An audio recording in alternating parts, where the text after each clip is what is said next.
Why do I need a blog when I have Facebook, Twitter and LinkedIn? I'm Priya Florence Shah of BlogBrands Business Blog Consulting at www.blogbrands.com. Facebook, Twitter and LinkedIn are the largest social networks currently, with hundreds of millions of potential clients and customers. If you're looking to network with prospects and brand yourself online, they're an essential part of your marketing strategy. One of the questions I get asked frequently is, why do I need a blog when I have Facebook, Twitter and LinkedIn accounts? The points here will, I hope, help you understand why a blog should be the hub of your online branding and marketing efforts, with social networks being your outreach posts. The first reason is that your social network accounts can be deleted anytime.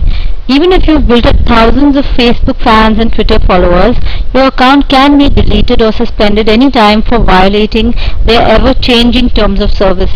Even well-known names in social media have had their Facebook accounts deleted, so no one is immune to this. This is probably the most important reason why you should consider your social network accounts more as an outreach post than the place where you conduct your business transactions. Having your own blog and mailing list of subscribers is one way to reduce the risk of having your social network deleted, because you can email your subscribers to join up anytime you have to start fresh with a new account. Another reason is what I call the here today gone tomorrow syndrome. If you're relying on your audience of social network users to be around forever, think again. In the online world, things are so fluid that a website that was once the hottest thing since sliced bread is now relegated to a niche or going begging for users. Remember a network called Friendster that was hot a number of years ago? Where is it now? And if you use that network to build a community, you've probably had to shift base to Facebook or Twitter or another site now. For users of MySpace and even Digg, things have changed drastically in the last year. MySpace is now an entertainment-based network, and Digg has undergone significant changes that have uprooted the old hierarchy of users. Orkut is suffering a similar fate in India, with many of its users moving to Facebook. Even Google, once the ruler of the internet, has had to give way to upstarts like Facebook. In a couple of years, it may be Facebook's turn to relinquish its space to a new player. A blog, on the other hand, allows you to conduct your business regardless of the internet's ever-changing mix of networks and websites. Your blog is your independent and direct line to your subscribers. Anytime you want to connect with them, you just have to post an update. The third reason is what I call the social butterfly effect. Now, having a page on a social network is like being invited to someone else's party.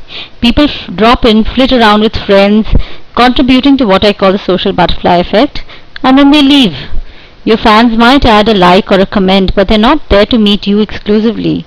It's harder to capture their attention for anything but a few minutes unless you manage to engage them in a conversation on your page. Having a blog, on the other hand, is like being the host at your own party. You're the star, you decide the theme and the conversation, and everyone drops in to read your post and comment if they feel inclined. If nothing else, they have a takeaway, which is your contribution to their knowledge base. Also, you can capture their email and add them to your subscriber list so they can visit again and again. Social networks also offer limited branding abilities. If you've ever used Facebook's cryptic FBML code, which is now on its way out, thank God, to add a few bells and whistles to your page, you'll know how complicated it can be to give your social networks a look and a feel that is similar to your business and brand.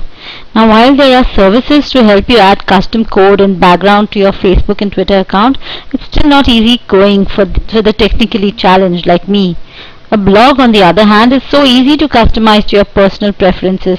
You can add subscription boxes and practically anything you want to improve your user's experience and build your prospect base. But the last and most important reason, according to me, is that blogs can increase your reach for years to come. While only a few people might read your status update on Facebook, your blog posts get much more mileage and reach as a result of being indexed in search engines. You get visitors not only from your network of a few hundred friends and acquaintances, but also from search engines.